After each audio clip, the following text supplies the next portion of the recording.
Hi everyone, it's Ray with the education team from Swirlydoos Kit Club, and today I'm going to share with you a tutorial using Ferro that we got in the medium kit in August and the stamp that we got in the main kit. So I'm going to make a tag, and I'm just going to use a scrap piece of paper from the main kit, and I'm going to glue it on to the tag.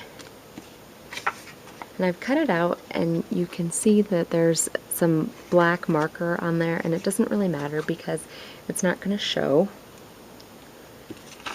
because if I don't cover it up with the Ferro,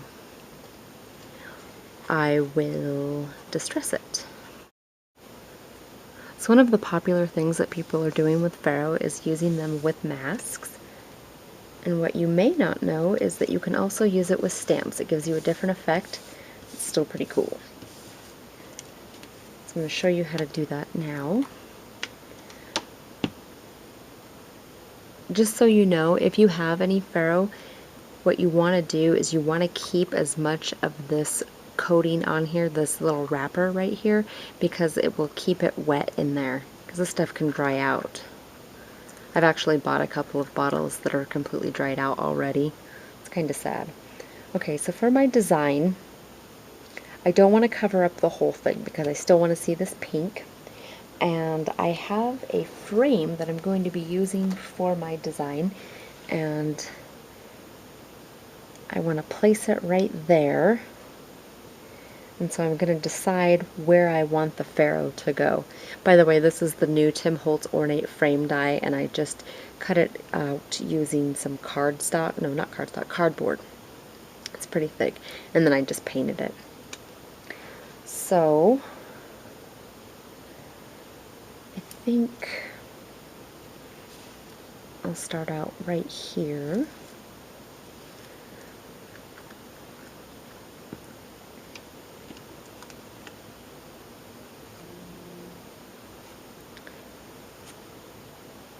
And I want to make it look like it's fading, so I don't want to just go all the way.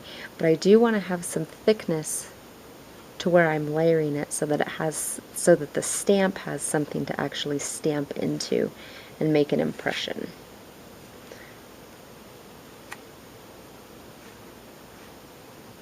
That's why I'm lifting it up, because I can get a better idea of how thick it is.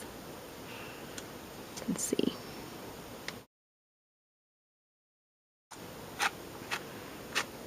I just keep playing around with this until it looks the way that I want it to. I want it to have a natural look to it, like it's actually faded.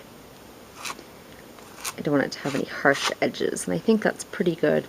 Up here it's a little thin for me, so I want to add just a little bit more. It doesn't have to be even. If you wanted to, you could do this with a whole tag or a whole piece of paper.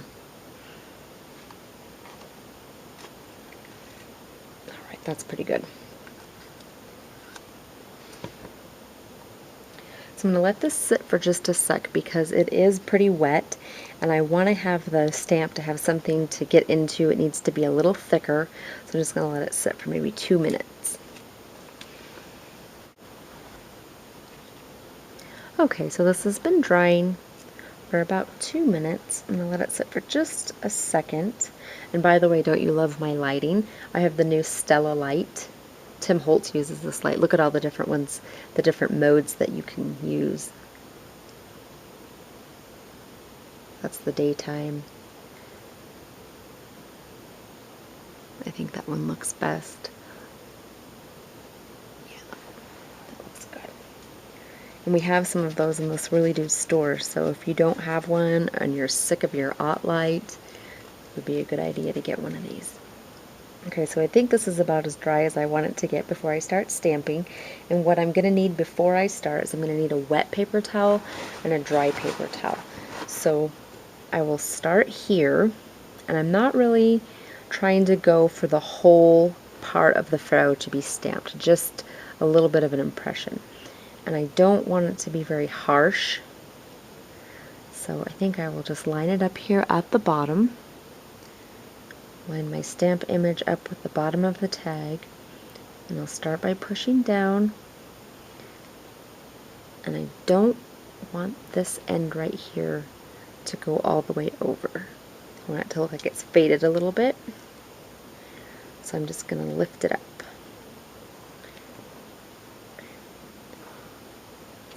And now I'll pull it apart. And you can see that it has the impression of the stamp. What I want to do is take the wet paper towel and get off as much as I can. Definitely getting in the inside of the creases. It's not so much imperative that you get this part off of the actual design, but inside the grooves it's important, because then you won't get a crisp image, and even though we're not going for crisp, it will still mess it up enough. I did that when I was practicing to see what I could do to get rid of that junky look, and you really just have to get that in out of the grooves here. And then I use my dry paper towel to just smash it out.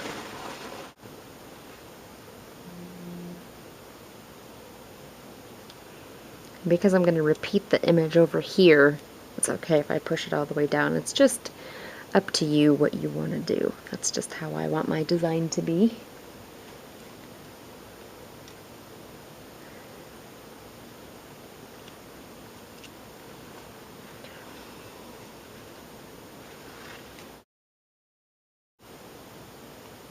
And this is going to take about an hour to dry all the way through, and I really do recommend just doing that.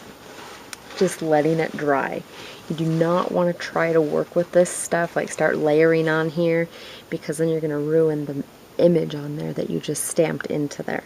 So that's the background, and it doesn't look like too much now, but when I start piling stuff on, it's really going to add a lot of dimension and interest on there. So I'm ready to go and finish my tag. But that's the background.